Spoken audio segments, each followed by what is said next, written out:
Almost everyone has had popcorn, and some of you have probably even had some recently. Popcorn can be made at home, can be purchased pre-packaged in stores, and has been tightly associated with movie theaters.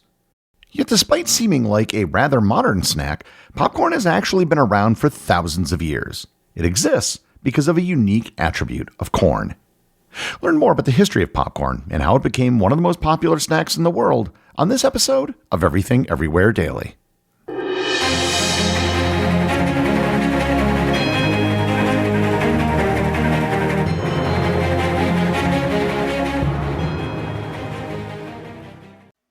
This episode is sponsored by the Turkish Airlines Series podcast. I want to tell you about a podcast that I think some of you might enjoy, the Turkish Airlines Series. The podcast fuses storytelling, culture, and practical insights to bring destinations to life. Each episode transports listeners and viewers into real places like Istanbul, Cappadocia, and Mediterranean hideaways via personal stories from creators and travelers. Of course, Turkish Airlines is the perfect company to have such a show, as they fly to more countries than any other airline in the world. Having been to over 200 countries and territories around the world myself, I've flown Turkish Airlines many times, and I've also had the opportunity to spend time in Istanbul, which is one of my favorite cities on earth. So if you're into travel, culture, or just want a fresh listen, subscribe now to the Turkish Airlines Series. You can find it on Spotify or Apple Podcasts. Just search for Turkish Airlines Series. This episode is sponsored by Mint Mobile. If you're a regular listener, you know that I spent over a decade traveling all over the world. During my travels, I would often get mobile plans from my phone, and I noticed that almost everywhere in the world had much, much cheaper phone plans than what we had in the United States. That all changed with Mint Mobile. With Mint, you can get monthly plans that start at just $15 a month. That's why I recommend Mint Mobile. All plans come with high-speed data and unlimited talk and text delivered on the nation's largest 5G network. Use your own phone with any Mint Mobile plan and bring your own phone number along with your existing contacts. At Mint Mobile, their favorite word is no. No contracts, no monthly bills, no overages, no hidden fees, and no BS. Ready to say yes to saying no? Make the switch at mintmobile.com/EED. That's mintmobile.com/EED. Upfront payment of $45 required, equivalent to $15 a month. Limited time new customer offer for first 3 months only. Speeds may slow above 35 gigabits on unlimited plan. Tax and fees extra. See Mint Mobile for details.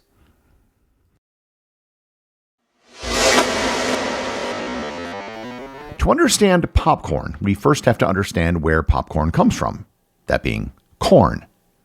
Corn and the popcorn kernel are unique among most other grains due to the outer hull of the kernel.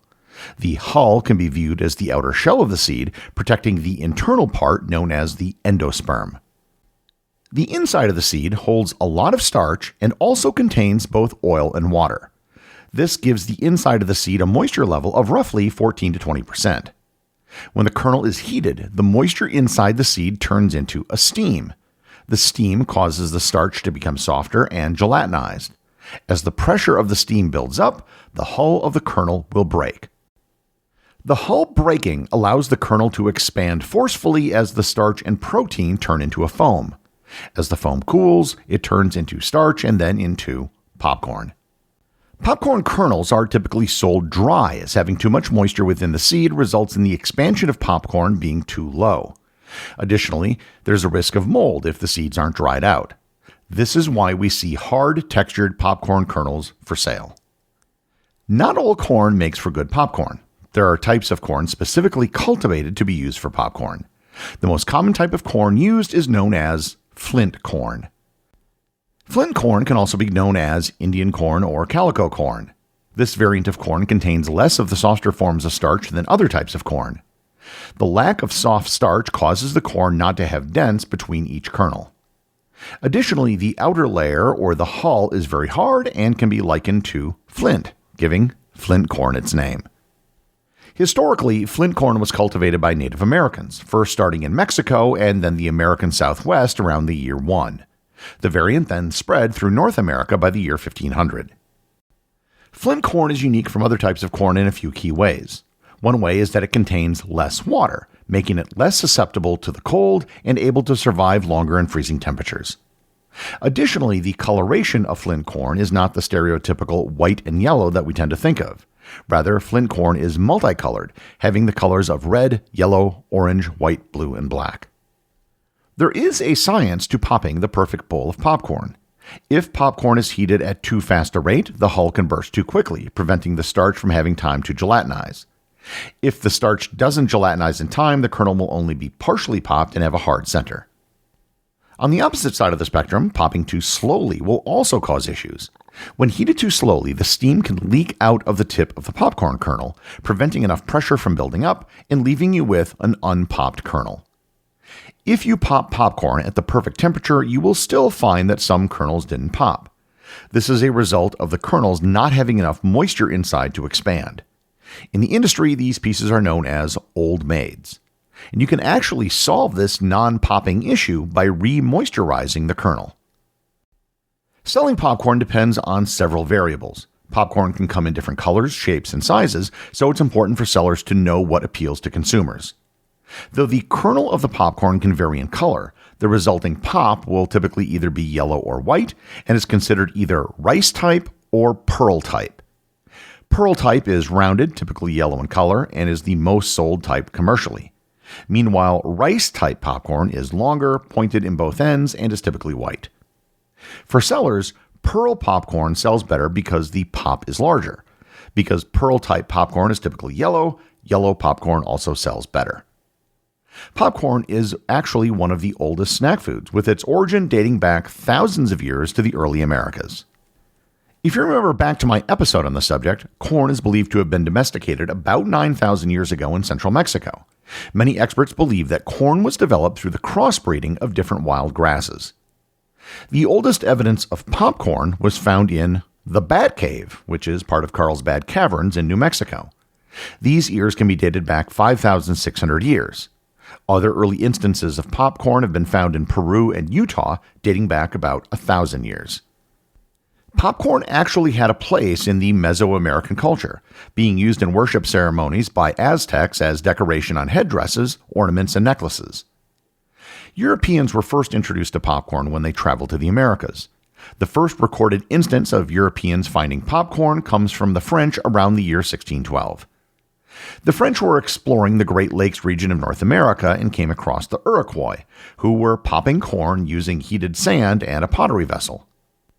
Popcorn was embraced by the French, who quickly adapted the food into their diet. Many colonialists began placing popcorn in a bowl with milk, which became the precursor to modern cereal. Entering into the 19th century, popcorn began to be used as a holiday decoration due to its low cost. Popcorn could be strung on thread to create a cheap type of garland. Kernels were initially sold in the 19th century under the names of pearls or nonpareil in the east coast of the United States. The word popcorn was officially documented in John Russell Bartlett's Dictionary of Americanisms in 1848. Popcorn became much more accessible to the general public after Charles Craters created the first popcorn maker in 1885. Craters had owned a bakery and confectionery shop near Decatur, Illinois. One of the main things Craters sold was freshly roasted peanuts. Craters had purchased a machine to roast the nuts, but was unsatisfied with how it worked. In his frustration, he redesigned the machine to work better. During the redesign process, Craters realized the machine could be used for more than just peanuts. It could also pop popcorn. Seeing success from the machine, Craters moved to get a vendor's license so he could sell the product in front of his shop. This led to the creation of the company C. Craters & Company, which still operates today. The machine Craters made automated the corn roasting process. Craters continued to work on improving this process, eventually creating a steam machine that allowed him to roast the popcorn in a mixture of butter, lard, and salt. This became the first machine to pop popcorn both uniformly and in seasoning.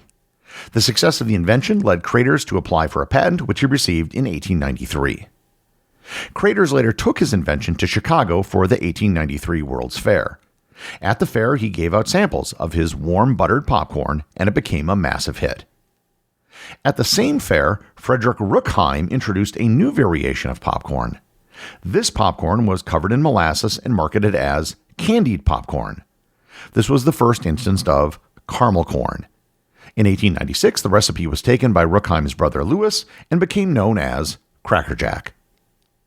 Creators continued expanding the field of popcorn into the 1900s. One of the best examples of this was when he introduced the Special, which was a horse-drawn popcorn wagon. Its success led to more versions of the wagon being made. Creators further expanded his popcorn empire with the creation of the first popcorn machine that operated with an electric motor. This method for popcorn took off because steam power was considered dangerous to use. This led to Creator's popcorn machine holding one of the oldest active Underwriters Laboratories numbers for electrical machinery. Fast forward to the end of the 1920s, and the world entered the Great Depression. This period was disastrous for many businesses, but the popcorn industry thrived. Popcorn was sold between 5 and 10 cents a bag, making it an affordable option during the Great Depression. Because of this, farmers and entrepreneurs were able to stay afloat by selling popcorn. The popcorn industry continued to grow during World War II.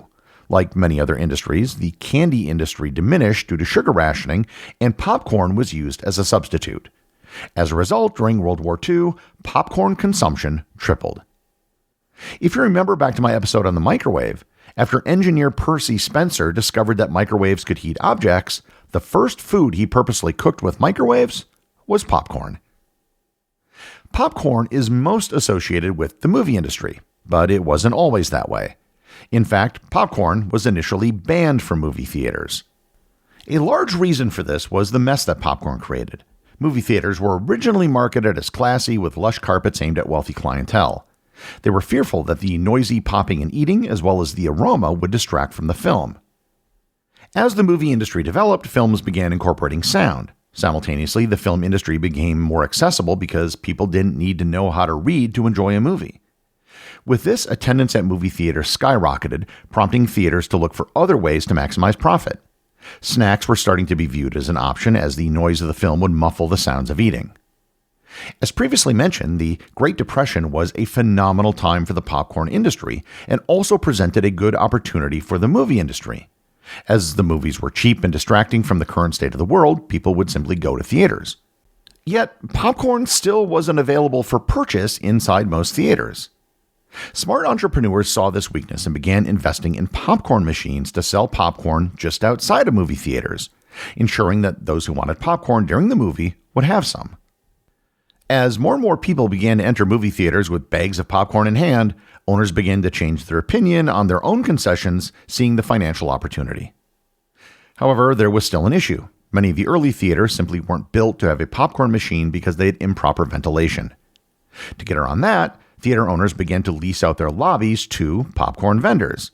This allowed vendors to sell popcorn either inside the lobby or on the street in front of the theater for a small daily fee. However, movie theaters knew that cutting out the middleman and simply selling the product themselves would be way more profitable. As the Great Depression continued into the mid-1930s, many movie theaters began to go out of business, usually the ones that weren't selling popcorn. World War II also played a part in cementing the connection between popcorn and movie theaters.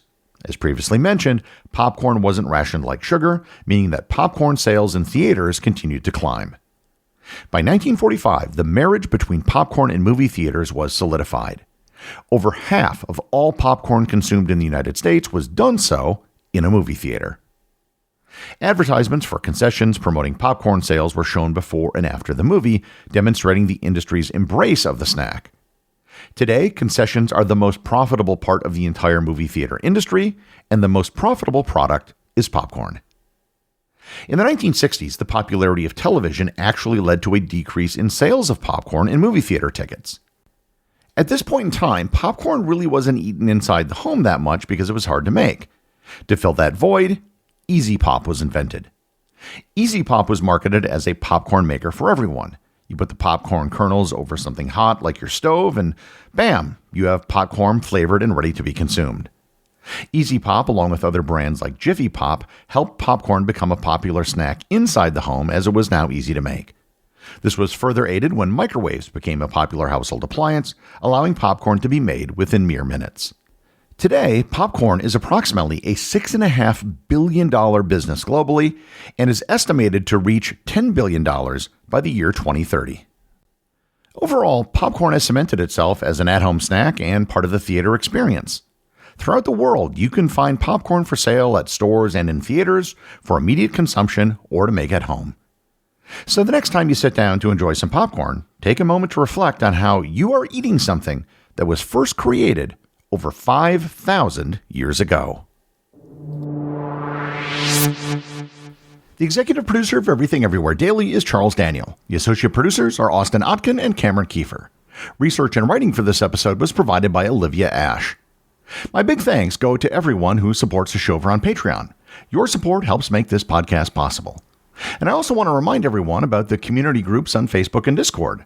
This is where everything happens that's outside of the show.